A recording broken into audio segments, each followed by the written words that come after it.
अज्ञानतिमिरान्धस्य ज्ञानाञ्जनशलाकया चक्षुरुन्मिलितं येन तस्मै श्रीगुरवे नमः। वाञ्छाकल्पतरुभ्यश्च कृपा सिन्धुभ्यैव च पतितानां पावनेभ्यो वैष्णवेभ्यो नमो नमः। नमो महावदन्याय कृष्णप्रेमप्रदायते कृष्णाय कृष्णचैतन्य नाम्ने गौरत्विषे नमः। आनन्दलीलामय विग्रहाय हेमाभदेव्यच्छविसुन्दराय तस्मै महाप्रेमरसप्रदाय चैतन्यचन्द्राय नमो नमस्ते। ध्येयं सदा परिभवग्नमभीष्टदोहम् तीर्थास्पदं शिवविरञ्चिनुतं शरण्यम् भृत्यार्तिहं प्रणतपाल भवाब्धिपोतम्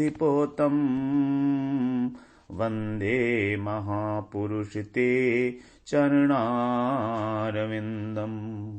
आजानुलम्बितभुजौ कनकावदातौ संकीर्तनैकपितरौ कमलायताक्षौ विश्वम्भरौ द्विजवरौ युगधर्मपालौ वन्दे जगत्प्रियकरौ करुणावतारौ। श्रीकृष्ण चैतन्य प्रभो नित्यानंद श्री अद्वैत गदाधर शिवसदि गौरभक्तवृंद। हरे कृष्ण कृष्ण कृष्ण हरे हरे, हरे राम राम राम हरे हरे। हरे कृष्णा। सर्वप्रथम मैं अपने गुरुपाद पद्म ओम विष्णुपाद अष्टोत्तरशत श्री श्रीमद् भक्तिवेदांत माधव गोस्वामी महाराज के चरण कमलों में अनंत कोटि दंडवत प्रणाम ज्ञापन करता हूं। आज हम लोग श्रीमद् महाप्रभु चैतन्य महाप्रभु का आविर्भाव दिवस गौर पूर्णिमा मना रहे हैं। तो उसके संदर्भ में हम लोगों ने इससे पहले श्रवण किया कि महाप्रभु का स्वरूप क्या है। महाप्रभु स्वयं कृष्ण ही हैं। अंतः कृष्णम बहिर्गौरम, जो अंदर से कृष्ण है और बाहर गौर वर्ण धारण करके हैं। कैसे हैं वो? राधा द्युति सुवलितम, राधा जी का भाव और अंग कांति लेकर इस धराधाम पे कृष्ण ही अवतीर्ण हुए हैं। तो कृष्ण को महाप्रभु के रूप में दोबारा से इस पृथ्वी पर आने का कारण क्या है? तो आज हम लोग उस कारण के विषय में बात करते हैं कि महाप्रभु ने अवतार क्यों ग्रहण किया है। तो महाप्रभु के इस कलयुग में, इस कलयुग को कहा गया है धन्य कलयुग। तो इस कलयुग में अवतार ग्रहण करने के दो कारण बताए गए हैं। एक तो है मुख्य कारण और एक है गौण कारण। अब मुख्य कारण जो है उसको भी फिर दोबारा से दो भागों में विभाजित किया गया, मुख्य कारण और मुख्य गौण कारण। और उसी प्रकार से गौण कारण को भी दो भागों में विभाजित किया गया, गौण मुख्य कारण और गौण गौण कारण। तो ये चार कारण है महाप्रभु के आने के इस प्रकार से। तो पहले हम लोग श्रवण करते हैं कि महाप्रभु के आने का जो मुख्य कारण है वो क्या है। तो महाप्रभु के आने का मुख्य कारण है, उसमें बताया गया है चैतन्य चरितामृत में। उसमें बता रहे हैं श्री राधाया प्रणय महिमा कीदृशो वा नैव स्वाद्यो ये नादभूत मधुरिमा कीदृशो वा मदीह सौख्यं चास्या मद अनुभवतः कीदृशं वेत्ति लोभात् तत्भावाड्य समजनी शचीगर्भ सिंधौ हरिंदु। महाप्रभु क्यों प्रकट हुए इस धराधाम पे, उन्होंने क्या कारण था? तो उसके लिए बता रहे हैं कि महाप्रभु का जो मूल प्रयोजन था वो तीन कारण इसमें बताए। मुख्य कारण के अंदर भी महाप्रभु के अवतार लेने के तीन कारण बताए गए हैं। कौन कौन से कारण है वो? श्री राधाया प्रणय महिमा कीदृशो, श्री राधा जी का जो प्रेम है, राधाया प्रणय महिमा, राधा जी का जो प्रेम है उसकी महिमा कैसी है? राधा जी का प्रेम किस प्रकार का है, उसकी महिमा क्या है? दूसरा कारण है आस्वाद्यो ये नाद्भुत मधुरिमा कीदृशो वा मदीय, मदीय माने मेरी ये जो मधुरिमा है, अद्भुत मधुरिमा कृष्ण की, ये कृष्ण सोच रहे हैं। जब कृष्ण द्वापर युग में अंत में आए तो उनकी ये 3 इच्छाएं रह गई थी इस जानने की कि राधा जी के प्रेम की महिमा कैसी है। दूसरी इच्छा थी कि मेरी जो अद्भुत मधुरिमा है, अद्भुत मधुरिमा कीदृशो कैसी है वो, जिसका कि आस्वादन करती हैं राधा रानी। राधा रानी जिस मधुरिमा का आस्वादन करती है कृष्ण की, वो कैसी है, उसको जो है जानना चाहते थे कृष्ण की ये इच्छा रह गई थी जिस समय कृष्ण यहां आए थे। फिर ये दूसरा कारण हुआ। तीसरा कारण है सौख्यम चास्य मद अनुभवतः कीदृशम वेत्ति लोभात, कि मेरी मधुरिमा जो है उसका आस्वादन करके राधा जी को कौन सा अनिर्वचनीय सुख मिलता है। सौख्यम माने सुख मिलता है उनको। राधा जी जब मेरे मधुरिमा का आस्वादन करती हैं तो उनको किस प्रकार का सुख मिलता है, ये उनकी 3 इच्छाएं बाकी रह गई थी कृष्ण की। कृष्ण पूर्ण काम है, कृष्ण आप्त काम है, कृष्ण भगवान है, स्वयं भगवान है, उनको किसी प्रकार की भी कोई इच्छा नहीं होती है। लेकिन फिर भी कृष्ण की ये 3 इच्छाएं वापस रह गई थी। क्यों रह गई थी? ऐसे आप्त काम आत्माराम पुरुष की, जो कृष्ण स्वयं भगवान है, उनकी 3 इच्छाएं कैसे रह गई? ये रह कैसे गई? क्योंकि भगवान का जो स्वरूप है वो श्रुतियों में बताया गया रसो वही सह, कि वो साक्षात रस रूप ही है। अब क्योंकि वो रस रूप है, इसलिए वो रस का सर्वोत्तम आस्वादन करना चाहते हैं। तो उनकी जो ये इच्छा वापस रह गई, ये उनकी अपूर्णता का परिचायक नहीं है, बल्कि इनकी रस स्वरूपता का परिचायक है, कि वो संपूर्ण रस से ही बने हुए हैं, रसो वही सह। तो ये उनके स्वभाव में है रस का आस्वादन करना। अब गोलोक धाम के अंदर कृष्ण रस वैचित्री का पूर्ण रूप से आस्वादन नहीं करते, उसमें कहीं कुछ कमी रह जाती है, इसीलिए वो धराधाम पर आते हैं। उन्होंने भौम वृंदावन में आके लीलाएं की। अब उस लीला के अंदर भी उनकी ये 3 प्रकार की इच्छाएं रह गईं कि राधा जी की जो महिमा है प्रेम की, वो कैसी है। क्योंकि राधा जी की महिमा किस प्रकार की है, वो ये सोचते हैं कि मैं भी राधा जी का जब दर्शन करता हूं तो मेरे नयन जो हैं तृप्त होते हैं, मैं उनके वशीभूत हो जाता हूं। लेकिन जब राधा जी मेरा दर्शन करती हैं तो क्या होता है, वो संज्ञाहीन हो जाती हैं, उनको होश ही नहीं रहता है, उनको किसी प्रकार का होश नहीं रहता है कि वो कहां हैं, वो खोई खोई सी रहती हैं। जब मेरा वेणु सुनती हैं, वो वेणुनाद सुनती हैं, तो तमाल वृक्ष को देखती हैं तो उसको आलिंगन करने के लिए दौड़ती हैं। लेकिन मैं तो इतना बेहोश नहीं होता हूं उनको देखकर। तो ऐसी उनकी क्या है, उनकी महिमा क्या है इस प्रेम की, कितना प्रेम करती है वो मेरे को। फिर दूसरा, जो प्रेम वो मेरे मधुरिमा को देख के आस्वादन करती है, अर्थात मैं कितना मधुर हूं। भगवान कैसे रस रूप है, तो भगवान का जो अपना माधुर्य है वो कितना अधिक है, ये भगवान तो स्वयं नहीं जान सकते ना। भगवान स्वयं अपने माधुर्य का अनुभव नहीं कर सकते, आस्वादन नहीं कर सकते, क्योंकि भगवान का जो रूप है वो अत्यंत मधुर है।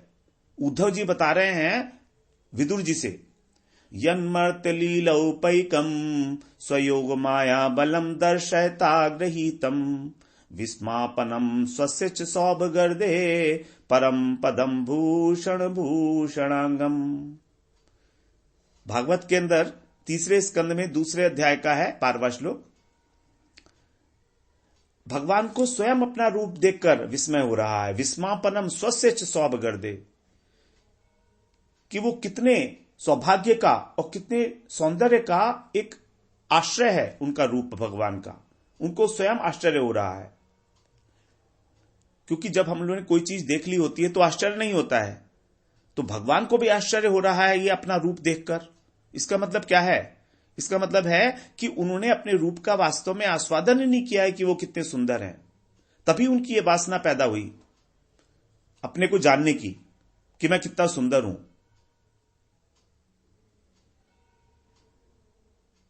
और ये कौन सा है रूप उनका? यन मर्त्य लीलो पैकम स योग माया बलम।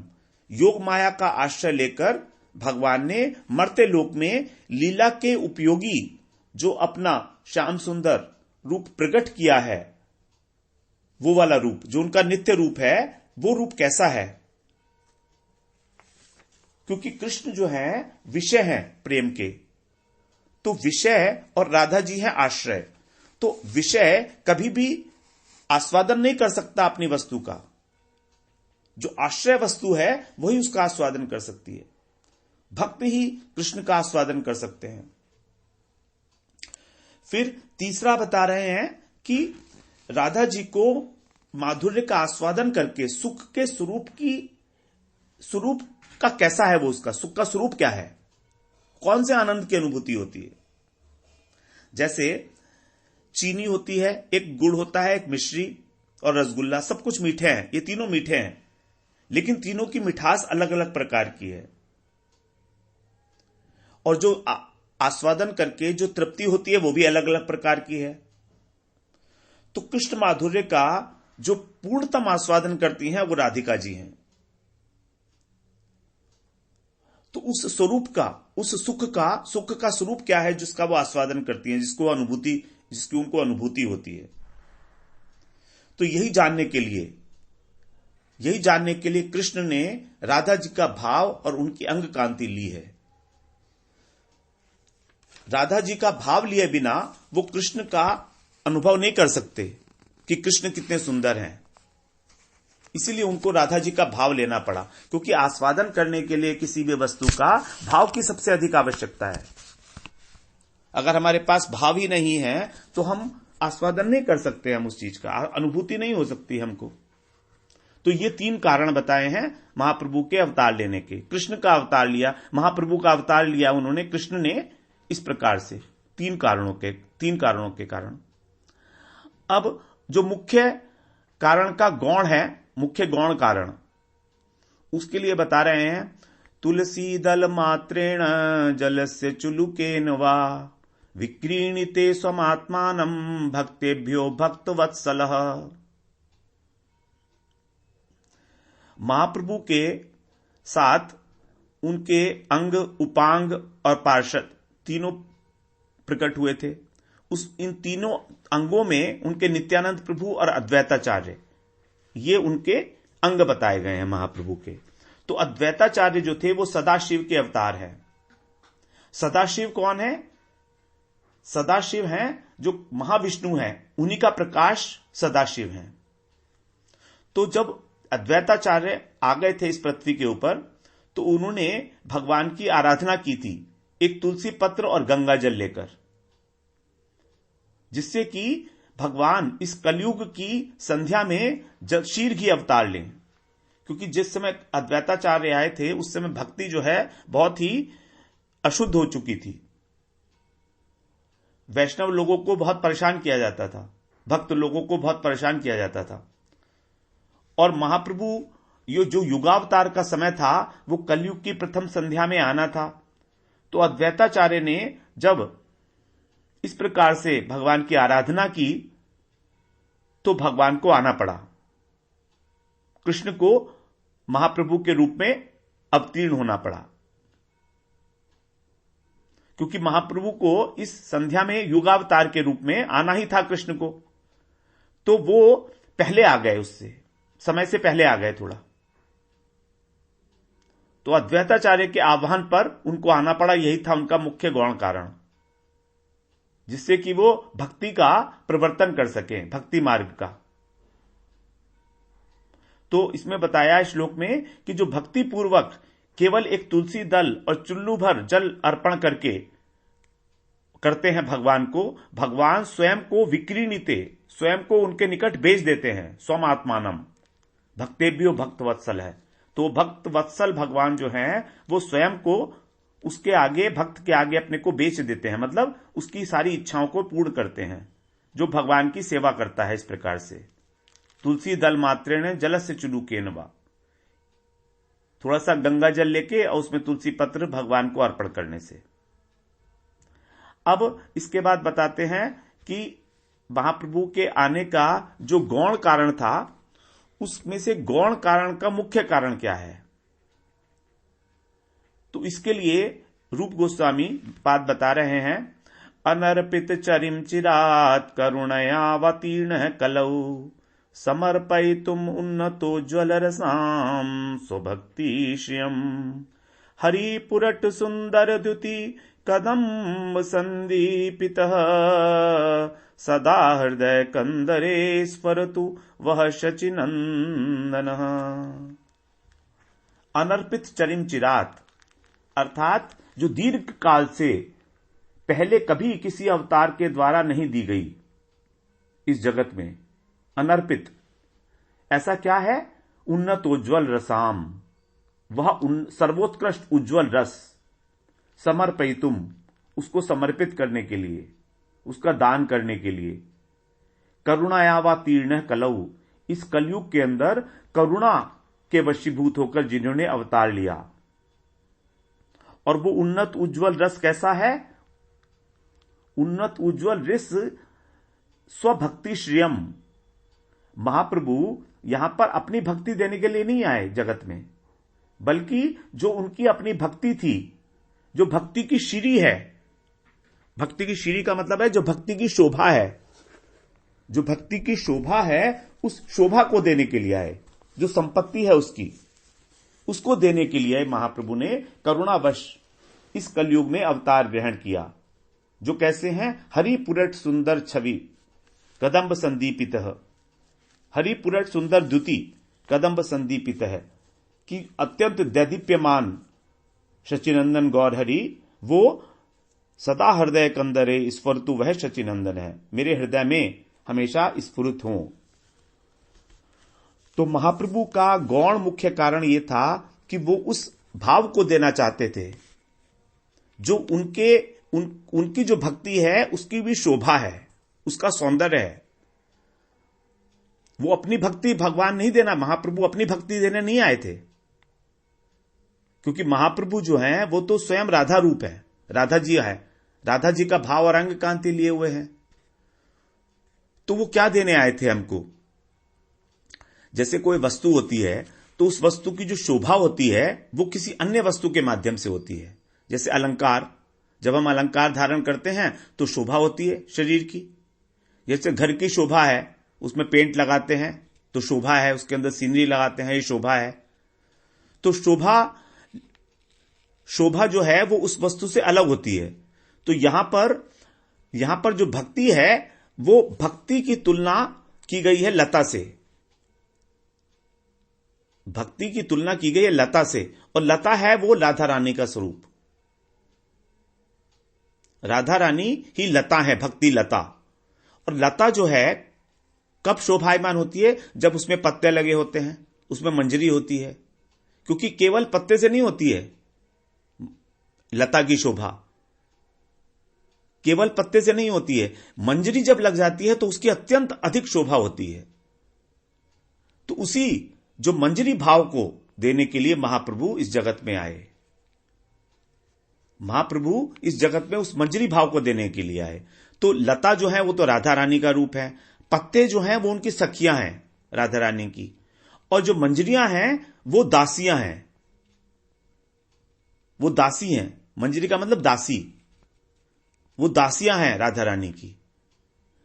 तो उस दास भाव को, क्योंकि जीव का स्वरूप है कृष्ण नित्य दास, कृष्ण का नित्य दासत्व, तो उस मधुर भाव में दास्य भाव को देने के लिए महाप्रभु आए। यही है स्वभक्ति श्रियम, उनकी अपनी भक्ति की श्री। क्योंकि महाप्रभु तो स्वयं राधा जी के भाव में विभावित रहते थे, तो वो अपना भाव देने के लिए हमको नहीं आए, बल्कि उस भाव की जो शोभा थी अर्थात मंजरी भाव, उस भाव को हमें देने के लिए इस धराधाम पर आए। यह है महाप्रभु के आने का गौण मुख्य कारण। अब जो गौण कारण है वो तो है गोलोकम च परित्यज्य लोकानां त्राण कारणात् कलौ गौरांग रूपेण लीला लावण विग्रह। गोलोकम च परित्यज्य लोकानां त्राण कारणात्, अर्थात भगवान अनेक लीलाओं के संपादन के लिए कैसे हैं? लावण्य विग्रह अर्थात अत्यंत मनोहर विग्रह धारण करने वाले होकर भी कलौ माने कलयुग में गौरांग रूपेण अर्थात गौरांग के रूप में, महाप्रभु के रूप में गोलोक को त्याग कर, गोलोकम च परित्यज्य माने त्याग कर, गोलोक को त्याग कर लोकानाम त्राण कारणात् अपने भक्तों की रक्षा के लिए अवतीर्ण होते हैं। अपने भक्तों की रक्षा के लिए, जैसे भगवान ने गीता में बताया है, परित्राणाय साधूनां विनाशाय च दुष्कृतां धर्म संस्थापनार्थाय संभवामि युगे युगे। यही कारण है, गौण कारण है, साधु लोगों की रक्षा के लिए। साधु लोग नहीं, कौन है? भक्त लोग। भक्त लोगों की रक्षा किससे करनी है? दुष्टों से नहीं करनी है। भक्त लोगों का दुख ही यही है कि उनको भगवान के दर्शन नहीं हो रहे हैं।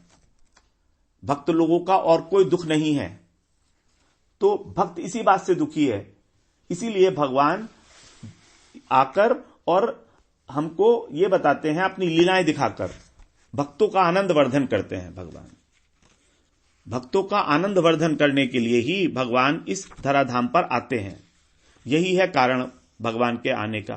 फिर महाप्रभु ने जो दिया हमको, जो महाप्रभु की शिक्षाएं हैं, तो हरिर नाम एव केवलम कलौ नास्त्येव गतिरन्यथा।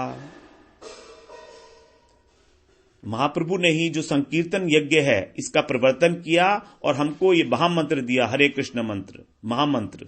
यही उनकी सर्वोत्कृष्ट शिक्षा है, सर्वोत्कृष्ट शिक्षा।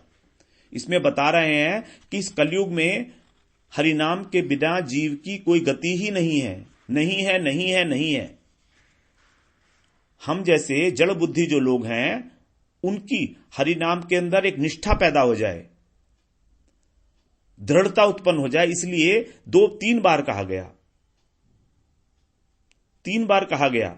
इसका मतलब क्या है कि केवल हरिनाम, केवल हरिनाम, केवल हरिनाम, और कोई ज्ञान, योग, तप इत्यादि कोई भी साधन नहीं है। इसको परित्याग करने के लिए कहा गया केवलम। जब एव लगा दिया, हरे नाम एव हरिनाम एव केवलम, तो केवल क्यों लगाया? केवल इसीलिए लगाया कि और कोई साधन नहीं है, न कर्म, न ज्ञान, न योग, न तप। फिर आगे बता रहे हैं नास्त्येव। यहां पर भी 3 बार कहा, नहीं है, नहीं है। इसका मतलब यह है कि अगर हम इस आदेश का पालन नहीं करते हैं तो अवज्ञा होगी, और अवज्ञा होगी तो हमको पाप लगेगा। इसीलिए 3 बार कहा गया, क्योंकि कलयुग का युग धर्म ही है हरिनाम संकीर्तन, और कोई है ही नहीं। तो जब हरिनाम संकीर्तन ही कलयुग का युग धर्म है, तो उसी का प्रवर्तन करने के लिए महाप्रभु आए, और उन्होंने साथ में उस मंजरी भाव को भी प्रदान किया, उस प्रेम को भी प्रदान किया जो किसी और ने अभी तक नहीं दिया था कभी। राधा और कृष्ण का जो प्रेम है, उसके लिए उसको कभी भी किसी ने नहीं दिया था, कृष्ण प्रेम। तो इस प्रकार, और फिर हमको किसकी साधना के लिए कहा गया और कैसे साधना की जो विधि बताई है वो बताया कि हमको किसका नाम लेना है, किसकी पूजा करनी है, किसकी आराधना करनी है।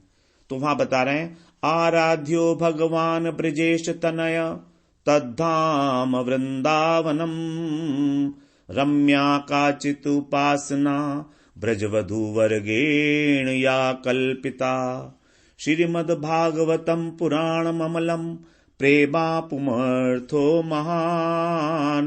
श्री चैतन्य प्रभुर्मतम इदम तत्रादरो न परः। अर्थात आराध्यो भगवान ब्रजेश तनय। हमारे आराध्य कौन है?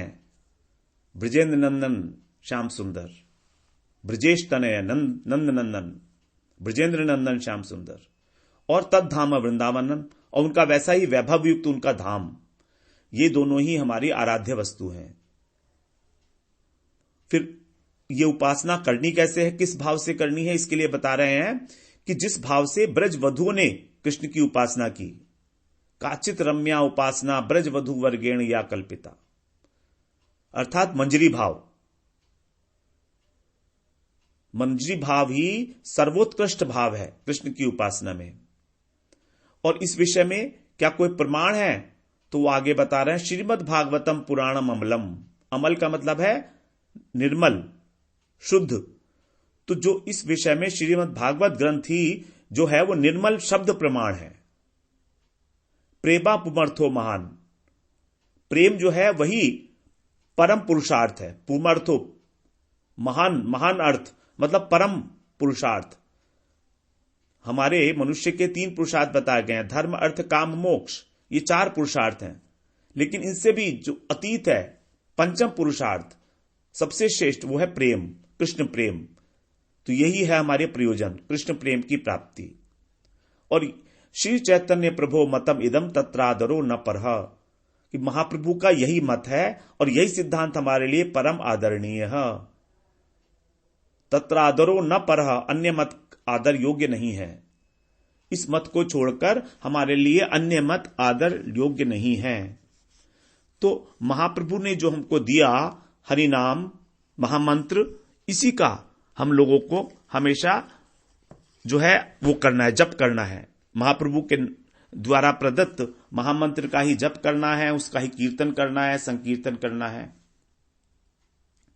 अंत में फिर महाप्रभु की हमको जो राधा रानी का जो दास्य है, जो कृष्ण प्रेम है, वो हमको कैसे प्राप्त होगा? तो इसके लिए बता रहे हैं, यथा यथा गौर पादार विंदे विंदेत भक्तिम कृत पुण्य राशि, तथा तथोत्सर्पति हृदय कस्मात् राधा पदाम्बोज सुधाम्बुराशि। यथा यथा गौर पादार विंदे, यथा यथा माने जैसे जैसे, गौर पादार विंदे यानी महाप्रभु के चरण कमलों में, विंदेत भक्तिम, विंदेत माने भक्ति प्राप्त होगी, अर्थात महाप्रभु के चरणों में अनुराग होगा। तो महाप्रभु के चरणों में अनुराग कैसे होगा? जब हम उनकी महिमा सुनेंगे, उनकी लीला सुनेंगे, तभी उनमें अनुराग होगा।